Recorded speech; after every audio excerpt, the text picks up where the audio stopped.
Welcome to Lesson 6, Grade 6s of Properties of Numbers, Rate and Ratio. Please read through our usual reminders and please take note of number 6. Only do the work that you can manage. You do not have to do all of the work. Let us get started. Before we do, let's do a warm-up activity. Now, remember to always calculate the sum inside a set of brackets first. Let's do an example.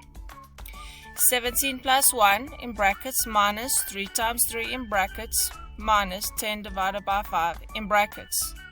17 and 1 in brackets is 18 minus 3 times 3 in brackets is 9 minus 10 divided by 5 is 2. 18 minus 9 minus 2 is equal to 7. Now, remember to always calculate the sum inside brackets first. And please calculate sum A, B, and C. Pause the video and press play when you are ready to mark. There are your warm-up corrections. Each red number is out of 1 mark. Right, moving on to today's lesson. We are going to be looking at the properties of numbers. What are they? Well, firstly, properties are rules that the number has to follow for our answer to be correct. And secondly, they are easy to understand and they need to be memorized to be successful in maths. Let's look at the first one. The order of multiplication does not matter in a sum. For example, 3 times 4 is the same as 4 times 3. Why are the same? Because both their answers are 12. Right, activity 1. State if these sums are true or false. So, you need to say whether A, B, C, D, or E are true or false by checking to see if the left-hand side and the right-hand side of the equal sign are the same. Press pause and press play when you are ready to mark again. Activity 1 corrections are as follows. Please mark your work and give yourself a mark out of 5. Property number 2. The order in which we group numbers when we multiply does not matter. Let's look at the example. 6 times, inside brackets, 2 times 5 is equal to and the same as 5 times 6 times 2. Remember brackets first. We bring down the 6 and the times.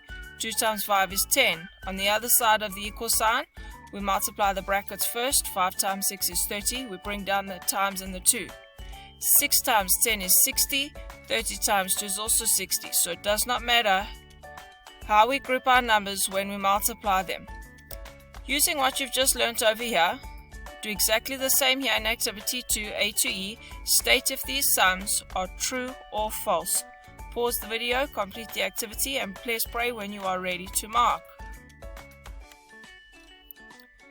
Activity 2 corrections are as follows.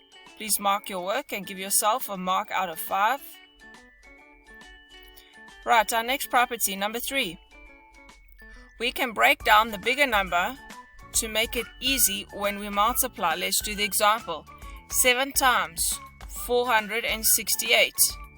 We've done this previously in our multiplication video, so what we do is we expand the 468 and we multiply each place value by 7. For example, 7 times 400 plus the next place value, 7 times 60 plus 7 times 8.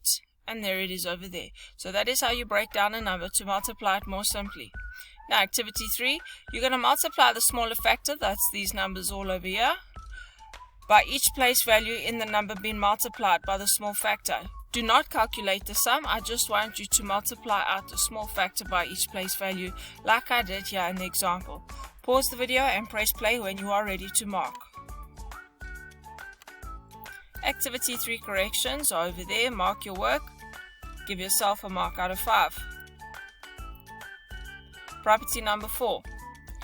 Any number multiplied by 0 is always 0. For example, 11 times 0 is 0. So it does not matter what this number is. If we multiply it by 0, it is going to be 0. Activity 4 says, state if these sums are true or false. So calculate what is on the left-hand side and see if it is equal to 0. Pause the video, complete the activity, and press play when you are ready to mark. Activity 4 corrections are as follows. Please mark your work and give yourself a mark out of 5. Property number 5. Any number multiplied by 1 will remain the same. For example, 8 times 1 is equal to 8. So it does not matter what number we multiply by 1, it will always be the same. Activity 5. State if these sums are true and false, true or false. Complete this activity A to E. Press play when you are ready to mark.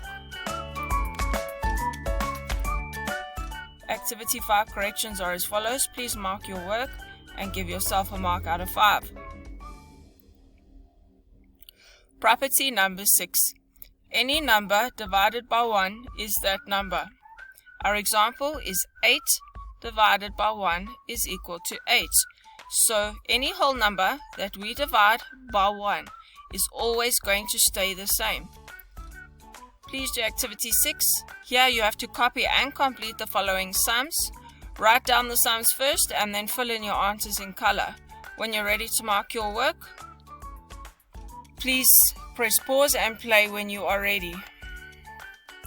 There are your corrections for activity 6. Please give yourself a mark out of 5.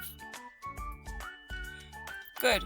We are now moving on to a property that we have not done before. Property number 7 says, any number divided by 0 is undefined. So, when you divide a number by 0, there is no answer. To divide is to break something up into groups of equal sizes. And breaking something into groups of 0 just doesn't make sense. Let's try dividing 12 chocolates among 0 people. How much does each person get? Does that question even make sense? No, because we cannot share if we do not have anybody or anyone to share with. We can't share among 0 people, so we can't divide by 0. So, if you try it on your calculator, type in any number divided by 0 and your calculator will give you an answer of undefined or error or a big E or invalid operation. So remember, any number divided by 0 is undefined. Now this slide is just a summary of everything we have just learnt about the 7 properties of whole numbers. The next section of this video is about rate and ratio. Now, let's begin with ratio. Ratio compares two quantities of the same kind. For example, 5 blue marbles to every 3 red marbles. So here we are comparing two quantities of marbles.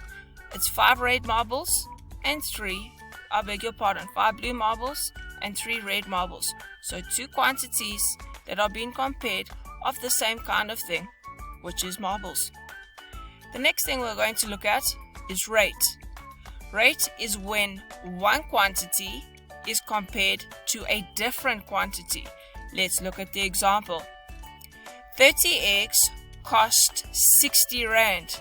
You can see we have two different quantities of a different thing. Eggs and money are not the same thing, but we are comparing them together. So, if you buy 30 eggs that cost 60 rand, that would mean that one egg will cost you 2 rand. So the more eggs you buy, the more expensive it's going to get. So we are comparing two quantities of different things. Please notice what I have written in red, that it is very important to have a good knowledge of multiplication and division when you are working with rate and ratio, because as the price of eggs goes up, the number of eggs go up. And as the number of eggs go up, the price of the eggs is also going to go up. So they go up at the same time, and you need to know your multiplication and division in order to do these calculations. Right, I'm going to read to you activity 7, and then you are going to complete it on your own. Activity 7. Here is a string with black and white beads. Now, because we're only dealing with beads, that's one thing that we're comparing. It is ratio. This pattern imagine, if you will, that it goes off till the end of the page. The ratio of white beads to black beads is 2 to 1. So 2 white beads to 1 black bead. You are now going to answer question A, B, and C on your own. A says, what is the ratio of black beads to white beads? So you first put the number of black beads to the number of white beads. B, if there are 12 black beads in a complete string, then how many white beads are there? And C, how many beads are there if there are 20 white beads? Please pause the video and complete activity 7. There are your corrections for activity 7. Please give yourself a mark out of 3. Activity 8. A normal, healthy adult heart beats at about 78 beats per minute. Now we're dealing with beats and we're dealing with minutes. Because it's two different things that we're comparing, this is now called rate. Question A. How many times will a heart beat in half an hour? That's 30 minutes. That's a hint to help you calculate A. And question B. How many times will a heart beat in 1 hour? That's 60 minutes. There's a hint to calculate B. Please press pause and complete activity 8. Right, there are your corrections for activity 3. I beg your pardon, this is activity 8, not activity 3. Please give yourself a mark out of 2.